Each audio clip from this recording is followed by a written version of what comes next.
Everyone, welcome back to my channel Sushmita SP. आप सभी का बहुत बहुत स्वागत करती हूँ आपके अपने चैनल सुष्मिता एसपी पे। तो क्लास 10, जैसा कि आप सभी को पता है कि आप लोगों का मॉडल क्वेश्चन पेपर जो है वो जारी हो चुका है। ठीक है, मॉडल क्वेश्चन पेपर 2024 से 25 वाले बच्चों के लिए अब जारी हो चुका है। और आज मैं आप लोगों के लिए साइंस का ऑब्जेक्टिव क्वेश्चंस जो है ले करके आ गई हूँ। ठीक है, तो जिन्होंने अभी तक मेरे चैनल को सब्सक्राइब नहीं किया है वो जल्दी से चैनल को सब्सक्राइब करे, लाइक करे एंड अपने दोस्तों के बीच ज़्यादा से ज़्यादा शेयर कर दीजिए। ठीक है, तो आइए हम बढ़ते हैं क्वेश्चंस की तरफ। ठीक है, तो सबसे फर्स्ट क्वेश्चन क्या है, जो आप लोगों को ऑब्जेक्टिव क्वेश्चन किस तरीके का क्वेश्चन आएगा आप लोग यहाँ पे देखते हुए चलिए। ये मॉडल पेपर का क्वेश्चन है, तो ये इम्पॉर्टेंट है आप लोगों के लिए। तो सबसे फर्स्ट क्वेश्चन है आप लोगों का, निम्नलिखित में कौन सी अभिक्रिया ऊष्मा शोषी अभिक्रिया है। निम्नलिखित में कौन सी अभिक्रिया ऊष्मा शोषी अभिक्रिया है। ऑप्शन है आपका ए नंबर कोयले का जलना, बी है आपका ऑप्शन में बी है वनस्पति पदार्थों का खाद में अपघटन, ऑप्शन में सी है श्वसन की प्रक्रिया और ऑप्शन डी है कैल्शियम कार्बोनेट का अपघटन करके त्वरित चूना और कार्बन डाइऑक्साइड बनाना। तो यहाँ पे करेक्ट आंसर क्या हो जाएगा, ऑप्शन नंबर डी। क्या हो जाएगा करेक्ट आंसर, कैल्शियम कार्बोनेट का अपघटन करके त्वरित चूना और कार्बन डाइऑक्साइड बनाना। ये आपका क्या है, ऊष्मा शोषी अभिक्रिया है। ठीक है, बहुत अच्छे से लर्न करते हुए जाइए, बहुत अच्छे से रिवीजन करते हुए जाइए, लर्न करते हुए जाइए, बार बार चीज़ों को अपने माइंड में रखने की कोशिश कीजिए। बहुत ही कम टाइम बचा है और इसी टाइम में आप लोगों को अपना बेस्ट देना है। तो बढ़ते हैं नेक्स्ट क्वेश्चन की तरफ। नेक्स्ट क्वेश्चन क्या है, नमी वाले दिन हाइड्रोजन क्लोराइड गैस तैयार करने के दौरान गैस को आमतौर पर कैल्शियम क्लोराइड युक्त गार्ड ट्यूब से गुजारा जाता है। गार्ड ट्यूब में लिए गए कैल्शियम क्लोराइड की भूमिका है, क्या भूमिका है उसकी।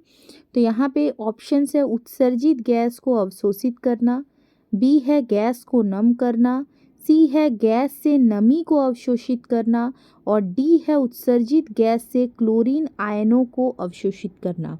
तो यहाँ पे करेक्ट आंसर क्या हो जाएगा, ऑप्शन नंबर सी, गैस से नमी को अवशोषित करना। वो जो आपका कैल्शियम क्लोराइड की जो भूमिका है वो ये भूमिका है कि यह गैस से नमी को अवशोषित कर लेता है। नेक्स्ट हम बढ़ते हैं क्वेश्चन नंबर 3 की तरफ। क्वेश्चन नंबर 3 क्या है देख लेते हैं। क्वेश्चन नंबर 3 है आपका, निम्नलिखित में से कौन सा समजातीय श्रेणी में नहीं देखा जाता है। कौन सा समजातीय श्रेणी में नहीं देखा जाता है। तो यहाँ पे ऑप्शंस दिए हुए देखिए, ए है रासायनिक गुणों में परिवर्तन, बी है CH2 एंड 14U आणविक द्रव्यमान में अंतर, सी है भौतिक गुणों में क्रमिकता और डी है आपका समान कार्यात्मक समूह। तो यहाँ पे करेक्ट आंसर क्या हो जाएगा, क्या होगा। अगर आपको आंसर पता है तो आप कमेंट बॉक्स पे कमेंट कर सकते हैं। तो यहाँ पे करेक्ट आंसर हो जाएगा ऑप्शन नंबर ए, रासायनिक गुणों में परिवर्तन। ठीक है, बढ़ते हैं नेक्स्ट क्वेश्चन की तरफ। नेक्स्ट क्वेश्चन क्या है, निम्नलिखित में से कौन सी द्विविस्थापन अभिक्रिया है। कौन सी ऐसी अभिक्रिया है जो द्विविस्थापन अभिक्रिया है। तो यहाँ पे देखिए Pb प्लस CuCl2, तो इधर जाके क्या बनाया, PbCl2 प्लस Cu, विस्थापन द्विविस्थापन बोल रहा है। यहाँ पे देखिए नेक्स्ट वाला Na2SO4 प्लस BaCl2, यहाँ पे फिर क्या हो बना BaSO4 प्लस 2NaCl। ठीक है, नेक्स्ट है C plus O2 CO2, CH4 plus 2O2 CO2 plus 2H2 H2O। ठीक है, तो यहाँ पे आपका ये ऑप्शंस दिए हुए हैं। तो यहाँ पे बोल रहा है ए नंबर ऑप्शंस में आपका दिया हुआ है 1 और 4, बी में है आपका केवल 2, सी है 1 और 2, डी है 3 और 4। तो यहाँ पे करेक्ट आंसर आपका क्या हो जाएगा, option number B. Correct answer क्या हो जाएगा, ऑप्शन नंबर बी, केवल 2। ठीक है, केवल 2 होगा इसका करेक्ट आंसर। बढ़ते हैं नेक्स्ट क्वेश्चन की तरफ। नेक्स्ट क्वेश्चन क्या है देख लेते हैं। नेक्स्ट है आपका क्वेश्चन नंबर 5, जल का विद्युत अपघटन एवं अपघटन अभिक्रिया है। जल का विद्युत अपघटन एवं अपघटन अभिक्रिया है। जल के विद्युत अपघटन के दौरान मुक्त होने वाली हाइड्रोजन और ऑक्सीजन गैसों का मोल अनुपात। यहाँ पे बोल रहा है जल के विद्युत अपघटन के दौरान मुक्त होने वाला जो हाइड्रोजन और ऑक्सीजन गैस का जो अनुपात है वो आपको बताना है। तो यहाँ पे करेक्ट आंसर क्या होगा, यहाँ पे ऑप्शंस देख लीजिए, 1:1, 2:1, 4:1 एंड 1:2। तो यहाँ पे करेक्ट आंसर हो जाएगा ऑप्शन नंबर बी, 2:1। क्या हो जाएगा, 2:1। नेक्स्ट हम बढ़ते हैं क्वेश्चन नंबर 6 की तरफ। क्वेश्चन नंबर 6 क्या है, एक जलीय घोल लाल लिटमस घोल को नीला कर देता है। निम्नलिखित में से किस घोल को अधिक मात्रा में मिलाने से यह परिवर्तन उलट जाएगा। कौन सा घोल को हम मिलाएंगे तो ये जो परिवर्तन जो है वो उलट देगा। ठीक है, तो यहाँ पे ऑप्शंस देख लीजिए। ऑप्शन नंबर ए है बेकिंग सोडा, बी है चूना, सी है अमोनियम हाइड्रोक्साइड और डी है हाइड्रोक्लोरिक एसिड। तो यहाँ पे करेक्ट आंसर क्या हो जाएगा, ऑप्शन नंबर 6 का ऑप्शन क्वेश्चन नंबर 6 का ऑप्शन नंबर डी हो जाएगा, हाइड्रोक्लोरिक एसिड। जब हाइड्रोक्लोरिक एसिड हम लोग मिलाएंगे, लाल लिटमस घोल को नीला कर देता है तो ये क्या करेगा, उसको उलट देगा। बढ़ते हैं नेक्स्ट क्वेश्चन की तरफ। क्वेश्चन नंबर 7 देख लेते हैं। क्वेश्चन नंबर 7 क्या है, 7 है बेकिंग पाउडर का एक घटक सोडियम हाइड्रोजन कार्बोनेट है। दूसरा घटक है बेकिंग पाउडर का एक घटक है सोडियम हाइड्रोजन कार्बोनेट है। दूसरा घटक कौन सा होगा, तो यहाँ पे देखिए ऑप्शंस दिए हुए हैं, hydrochloric acid, tartaric acid, acetic acid और सल्फ्यूरिक एसिड। तो यहाँ पे करेक्ट आंसर क्या हो जाएगा, टार्ट्रिक एसिड। क्या हो जाएगा, टार्ट्रिक एसिड। नेक्स्ट हम बढ़ते हैं क्वेश्चन नंबर 8 की तरफ। क्वेश्चन नंबर 8 देख लेते हैं। धातुओं को खींचकर पतले तार में बदलने की क्षमता को क्या कहते हैं। धातु को जो हम लोग लंबे पतले तार में बदलने की क्षमता को क्या कहेंगे। तो यहाँ पे ऑप्शंस दिए हुए हैं, तन्यता, आघातवर्ध्यता, ध्वनिमय या चालकता। तो यहाँ पे करेक्ट आंसर क्या होगा, तन्यता। धातु को जो हम पतले तार में बदलते हैं तो वो क्या कहलाता है, वो तन्यता कहलाता है। उसकी क्षमता को तन्यता कहते हैं। बढ़ते हैं क्वेश्चन नंबर 9 की तरफ। क्वेश्चन नंबर 9 देख लेते हैं क्या है, निम्नलिखित में से कौन आयनिक यौगिक नहीं है। कौन सा ऐसा यौगिक है जो आयनिक यौगिक नहीं है। KCl, HCl, CCl4, NaCl। यहाँ पे देखिए ऑप्शंस, देखिए ऑप्शंस क्या है। यहाँ पे ए नंबर है 1 और 2, बी है 2 और 3, सी है आपका, सी ऑप्शन है 3 और 4 और डी है 1 एंड 3। तो यहाँ पे करेक्ट आंसर आपका क्या हो जाएगा, करेक्ट आंसर आपका हो जाएगा बी नंबर का ऑप्शन नंबर 9 नंबर का ऑप्शन नंबर 2, मतलब बी। ठीक है, क्या हो जाएगा, 2 और 3, HCl एंड CCl4। बढ़ते हैं नेक्स्ट क्वेश्चन की तरफ। नेक्स्ट क्वेश्चन क्या है आपका, नेक्स्ट क्वेश्चन है क्वेश्चन नंबर 10, निम्नलिखित में से किस यौगिक में OH कार्यात्मक समूह है। ठीक है, निम्नलिखित में से किस यौगिक में OH कार्यात्मक समूह है। तो यहाँ पे ऑप्शंस क्या है, ब्यूटेरोन, ब्यूटेनॉल, ब्यूटेनोइक अम्ल और ब्यूटेनल। तो यहाँ पे करेक्ट आंसर क्या हो जाएगा, option number B, butanol.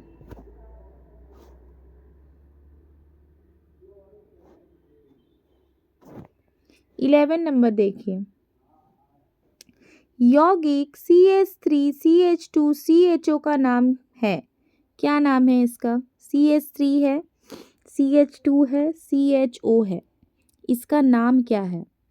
Propanal, propanone, ethenyl, ethanal, ethanal, ethanol, propanone, propanal. क्या हो जाएगा करेक्ट आंसर इसका, करेक्ट आंसर हो जाएगा प्रोपेनल।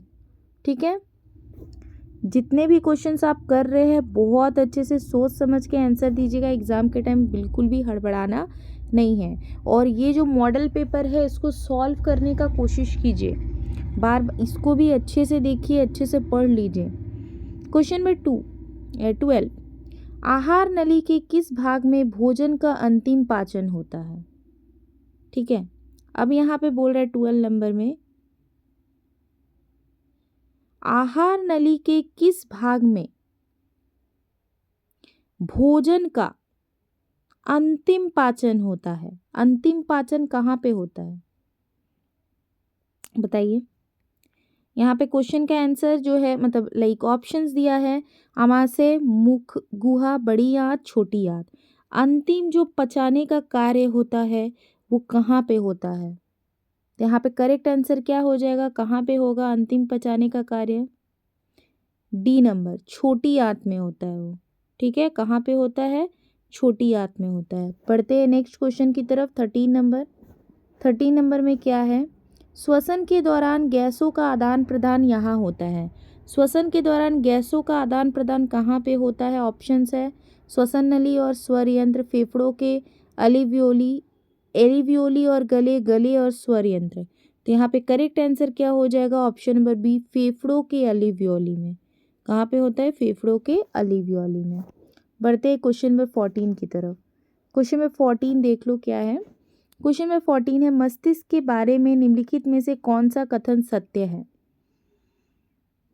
मस्तिष्क का मुख्य सोचने वाला भाग पश्चिम मस्तिष्क है। फर्स्ट ये बोला है। सेकंड है, श्रवण, गंध, स्मृति, दृष्टि आदि के केंद्र अग्र मस्तिष्क में स्थित है। लार, उल्टी, रक्तचाप जैसी अनैच्छिक क्रियाएं पश्चिम मस्तिष्क में स्थित मेडुला द्वारा नियंत्रित होती है। सेरिबेलम शरीर की मुद्रा और संतुलन को नियंत्रित नहीं करता है। यहाँ पे ऑप्शंस दिए हुए हैं आपके। ए नंबर में है 1 और 2, बी है 1, 2, 3, सी है 2 एंड 3, डी है 3 एंड 4। यहाँ पे आपको क्या बताना है क्वेश्चन में? कौन सा कथन सत्य है? तो कौन सा कथन सत्य है आप लोगों को बताना है। तो यहाँ पे करेक्ट आंसर क्या हो जाएगा? Option number C, 2 and 3। मतलब श्रवण आपका 2 में क्या है? 2 में है श्रवण, गंध, स्मृति, दृष्टि आदि के केंद्र अग्र मस्तिष्क में स्थित है। 3, लार, उल्टी, रक्तचाप जैसी अनैच्छिक क्रियाएं पश्चिम मस्तिष्क में स्थित मेडुला द्वारा नियंत्रित होती है। बढ़ते हैं नेक्स्ट क्वेश्चन की तरफ। क्वेश्चन नंबर 15 देख लेते हैं। क्वेश्चन नंबर 15 क्या है? इसमें है बेमेल जोड़ी का चयन करें। बेमेल, जो बेमेल है, कोई मिलान मतलब उसमें कोई मतलब दोनों एक दूसरे से संबंधित नहीं है वैसा। तो यहाँ पे ऑप्शंस दिए हुए हैं आपके। ऑप्शंस है एड्रेनालाइन, पिट्यूटरी ग्रंथि, टेस्टोस्टेरोन वृषण, एस्ट्रोजन अंडाशय, थायरोक्सिन थायराइड ग्रंथि। कौन सा जिसमें कोई मेल नहीं है? तो यहाँ पे करेक्ट आंसर हो जाएगा option number A, adrenaline pituitary ग्रंथि। ठीक है, बढ़ते क्वेश्चन नंबर 16 की तरफ। क्वेश्चन नंबर 16 क्या है? एक फूल में नर और मादा युग्मक उत्पन्न करने वाले भाग है। एक फूल में नर और मादा युग्मक उत्पन्न करने वाले भाग कौन से हैं? ऑप्शन है आपके पुंकेसर और परागकोश, तंतु और वर्तिकाग्र, परागकोश और अंडाशय, पुंकेसर और वर्तिकाग्र। तो यहाँ पे करेक्ट आंसर हो जाएगा ऑप्शन नंबर सी, परागकोश और अंडाशय। नेक्स्ट है आपका क्वेश्चन 17 नंबर क्वेश्चन है, अमीबा, स्पाइरोगाइरा और ईस्ट में प्रजनन की एक सामान्य विशेषता यह है कि क्या है विशेषता? ऑप्शंस दिए हुए हैं। पहला है वे अलैंगिक रूप से प्रजनन करते हैं, वे सभी एक कोशिकीय है, सी है आपका वे केवल लैंगिक रूप से प्रजनन करते हैं, और डी है वे सभी बहुकोशिकीय है। तो यहाँ पे करेक्ट आंसर क्या हो जाएगा? ऑप्शन नंबर ए, वे अलैंगिक रूप से प्रजनन करते हैं। ठीक है, बढ़ते हैं नेक्स्ट क्वेश्चन की तरफ। नेक्स्ट क्वेश्चन क्या है? Question number 18। क्वेश्चन नंबर 18 है, नीचे दी गई सूची में से उस लक्षण का चयन करें जिसे अर्जित किया जा सकता है लेकिन विरासत में नहीं मिलता। अर्जित किया जा सकता है लेकिन विरासत में मतलब पूर्वज से हमें नहीं मिलता। आँखों का रंग, त्वचा का रंग, शरीर का आकार, बालों की प्रकृति। इसका करेक्ट आंसर बता सकते हैं आप, क्या होगा? क्वेश्चन नंबर 18 का क्या हो जाएगा? आँखों का रंग, त्वचा का रंग, शरीर का आकार, बालों की प्रकृति। तो करेक्ट यहाँ पे ऑप्शन क्या हो जाएगा? सी नंबर, शरीर का आकार। शरीर का आकार जो है हम मतलब विरासत में हमको नहीं मिलता है। हमारा शरीर का आकार हमारी जैसे हम रहेंगे खान पान सब चीज़ से हमारा शरीर का आकार खुद का होता है। ठीक है, नेक्स्ट हम बढ़ते हैं क्वेश्चन में 19 की तरफ। क्वेश्चन में 19 देख लीजिए क्या है क्वेश्चन में 19 में। प्राकृतिक चयन द्वारा प्रजातियों के विकास का सिद्धांत दिया गया था। प्राकृतिक चयन द्वारा प्रजातियों के विकास का सिद्धांत दिया गया था। किसने दिया था? मेंडल, डार्विन, मॉर्गन और लेमार्क। किसने दिया था? तो करेक्ट आंसर हो जाएगा option number B, Darwin. Darwin ने दिया था। बढ़ते हैं क्वेश्चन नंबर 20 की तरफ। क्वेश्चन नंबर 20 क्या है देख लेते हैं।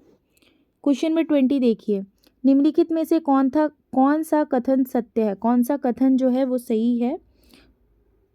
ऑप्शन से, कि उत्तल लेंस में 4 डायोप्टर शक्ति होती है जिसकी फोकस दूरी 0.25 मीटर होती है। बी है, एक उत्तल लेंस में 4 डायोप्टर शक्ति होती है जिसकी फोकस -4 डायोप्टर शक्ति होती है जिसकी फोकस दूरी 0.25 मीटर होती है। नेक्स्ट सी नंबर है, एक अवतल लेंस में 4 डायोप्टर शक्ति होती है जिसकी फोकस दूरी 0.25 मीटर होती है। और फिर एक है अवतल लेंस में -4 डायोप्टर शक्ति होती है जिसकी फोकस दूरी 0.25 मीटर होती है।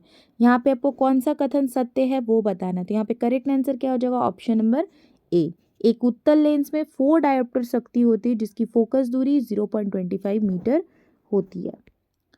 नेक्स्ट हम बढ़ते हैं क्वेश्चन नंबर 21 की तरफ। निम्नलिखित में से किस में अनंत पर रखी गई वस्तु का प्रतिबिंब अत्यधिक छोटा और वस्तु आकार का होगा? कौन सा ऐसा दर्पण होगा? तो यहाँ पे ऑप्शंस दिए हुए हैं आपको, केवल अवतल दर्पण, केवल उत्तल दर्पण, केवल उत्तल लेंस, अवतल दर्पण, उत्तल दर्पण, अवतल लेंस और उत्तल लेंस। तो यहाँ पे करेक्ट आंसर क्या होगा? ऑप्शन नंबर डी, अवतल दर्पण, उत्तल दर्पण, अवतल लेंस और उत्तल लेंस। बढ़ते हैं नेक्स्ट क्वेश्चन की तरफ। क्वेश्चन नंबर 22 देख लेते हैं। क्वेश्चन नंबर 22 क्या है? एक व्यक्ति 2 मीटर से अधिक दूरी पर रखी वस्तुओं को स्पष्ट रूप से नहीं देख सकता है।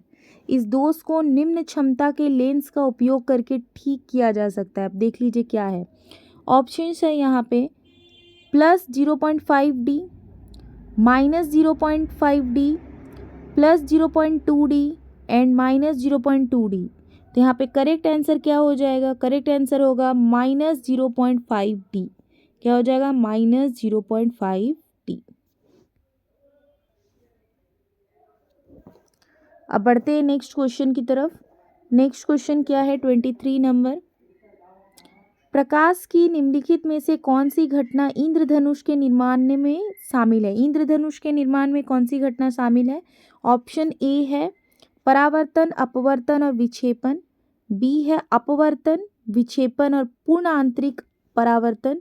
सी है अपवर्तन, विक्षेपण और आंतरिक परावर्तन। डी है आपका विक्षेपण, प्रकीर्णन और पूर्ण आंतरिक परावर्तन। कौन सा करेक्ट हो जाएगा? तो ऑप्शन नंबर सी जो है वो सही हो जाएगा, अपवर्तन, विक्षेपण और आंतरिक परावर्तन। बढ़ते हैं नेक्स्ट क्वेश्चन की तरफ।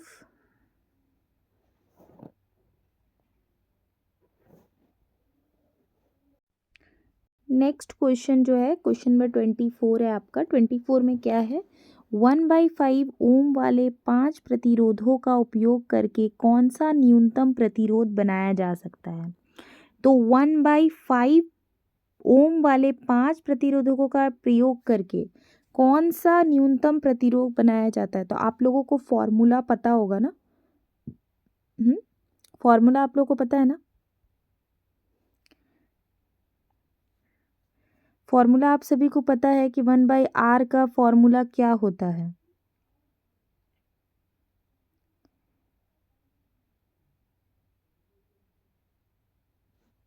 ठीक है, तो यहाँ पे बोल दिया है 1/5 ओम वाले 5 प्रतिरोधकों का उपयोग करके कौन सा न्यूनतम प्रतिरोध बनाया जाता है? तो यहाँ पे 1 और r का क्या वैल्यू दे दिया है? 1/5। तो ये जब ऊपर जाएगा तो क्या बना देगा? ये 5 ऊपर चला जाएगा ना, तो 5 + 5 5 बार बोला है ना, 5 प्रतिरोध, तो 5 बार इसको कर लीजिएगा। कितना होगा 1 2 3 4 5, तो 5 5 जा 25, ठीक है 25 होगा ना 1, तो यहाँ पे क्या हो जाएगा 1/25 हो जाएगा, 1/25 ओम। मतलब यहाँ पे करेक्ट आंसर क्या हो जाएगा आपका, ऑप्शन नंबर बी 1/25 ओम। फॉर्मूला बैठा के पुट करके आपको बनाना है। बढ़ते हैं नेक्स्ट क्वेश्चन की तरफ। नेक्स्ट क्वेश्चन है आपका क्वेश्चन नंबर 25। क्वेश्चन नंबर 25 क्या है, प्रतिरोधकता नहीं बदलती यदि, प्रतिरोधकता नहीं बदलती यदि ऑप्शन से पदार्थ बदल दिया जाए, तापमान बदल दिया जाए, प्रतिरोधक का आकार बदल दिया जाए और पदार्थ और तापमान दोनों बदल दिए जाए। तो यहाँ पे करेक्ट आंसर क्या हो जाएगा, करेक्ट आंसर आपका हो जाएगा ऑप्शन नंबर सी, प्रतिरोधक का आकार बदल दिया जाए। ठीक है, बढ़ते हैं नेक्स्ट क्वेश्चन की तरफ। क्वेश्चन नंबर 26 नंबर देख लीजिए क्या है, गलत कथन चुने। गलत कथन आपको चुनना है। यहाँ पे है फर्स्ट, फ्लेमिंग का दायां हाथ का नियम प्रेरित धारा की दिशा जानने का एक सरल नियम है। बी है आपका, दायां हाथ का अंगूठा नियम धारा ले जाने वाले चालकों के कारण चुंबकीय क्षेत्र की दिशा ज्ञात करने के लिए उपयोग किया जाता है। फिर है आपका सी नंबर। सी नंबर में क्या है, प्रत्यक्ष और प्रत्यावर्ती धाराओं के बीच अंतर यह है कि प्रत्यक्ष धारा हमेशा एक दिशा में बहती है, जबकि प्रत्यावर्ती धारा समय समय पर अपनी दिशा क्या करती है, उलट देती है। ऑप्शन नंबर डी है, भारत में 80 हर 1/50 सेकंड के बाद दिशा बदलती है प्रतिवर्ती धारा। तो यहाँ पे 26 नंबर का करेक्ट आंसर क्या हो जाएगा, ऑप्शन नंबर डी। क्या हो जाएगा, डी। भारत में प्रतिवर्ती धारा हर 1/50 सेकंड के बाद दिशा क्या करती है, बदल देती है। नेक्स्ट हम बढ़ते हैं क्वेश्चन नंबर 27 की तरफ। 27 नंबर क्या है, घरेलू उपकरणों को शॉर्ट सर्किट या ओवरलोडिंग से बचाने के लिए इस्तेमाल की जाने वाली सबसे महत्वपूर्ण सुरक्षा विधि। तो घरेलू उपकरणों को शॉर्ट सर्किट या ओवरलोडिंग से बचाने के लिए इस्तेमाल की जाने वाली सबसे महत्वपूर्ण सुरक्षा विधि क्या है, क्या है सबसे महत्वपूर्ण सुरक्षा विधि। तो यहाँ पे ऑप्शंस देख लीजिए। ऑप्शंस क्या है, आर्थिक भू संपर्कन, फ्यूज का उपयोग, स्टेबलाइजर का उपयोग, इलेक्ट्रिक मीटर का उपयोग। तो यहाँ पे करेक्ट आंसर क्या हो जाएगा, फ्यूज का उपयोग।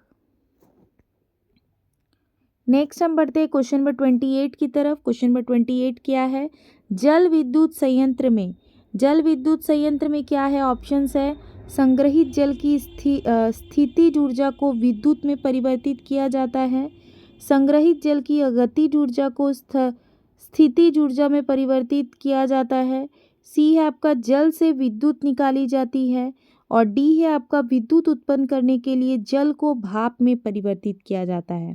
तो यहाँ पे करेक्ट आंसर क्या हो जाएगा, ऑप्शन नंबर ए, संग्रहित जल की स्थितिज ऊर्जा को विद्युत में परिवर्तित किया जाता है। बढ़ते क्वेश्चन नंबर 29 की तरफ। 29 क्या है देख लेते हैं, वे जीव जो विकिरण ऊर्जा का उपयोग करके अकार्बनिक यौगिकों से कार्बोहाइड्रेट का संश्लेषण करते हैं उन्हें कहा जाता है, क्या कहा जाता है उन्हें। यहाँ पे ऑप्शंस देख लीजिए, अपघटक, उत्पादक, शाकाहारी या मांसाहारी। तो यहाँ पे करेक्ट आंसर हो जाएगा उत्पादक। ठीक है, क्या कहा जाता है, उत्पादक। बढ़ते हैं क्वेश्चन नंबर 30 की तरफ। क्वेश्चन नंबर 30 जो है वो है आपका, चिपको आंदोलन के द्वारा किया गया महत्वपूर्ण संदेश, दिया गया महत्वपूर्ण संदेश, क्या दिया गया चिपको आंदोलन के द्वारा। तो फर्स्ट ऑप्शन है, वन संरक्षण प्रयासों में समुदाय को शामिल करना। नेक्स्ट है आपका, वन संरक्षण प्रयासों में समुदाय की अनदेखी करना, विकासात्मक गतिविधियों के लिए वन वृक्षों को काटना, और सरकारी एजेंसियों को वनों में वृक्षों को नष्ट करने का आदेश देने का अनिर्विवाद अधिकार। यहाँ पे करेक्ट आंसर क्या हो जाएगा, ऑप्शन नंबर ए, वन संरक्षण प्रयास में समुदाय को शामिल करना। चिपको आंदोलन हुआ था ना, जिसमें सभी महिलाएं क्या की थी, पेड़ से चिपक गए थे जब वहाँ पे पेड़ काटने के लिए आए थे। तो ये 30 के 30 क्वेश्चंस जो है वेरी वेरी इंपॉर्टेंट क्वेश्चन है। इसको बहुत अच्छे से आप रिवीजन कीजिए, और जिन्होंने अभी तक चैनल को सब्सक्राइब नहीं किया वो जल्दी से चैनल को सब्सक्राइब करें, लाइक करें, अपने दोस्तों के बीच ज़्यादा से ज़्यादा शेयर करें। मिलते हैं हम नेक्स्ट वीडियो पे।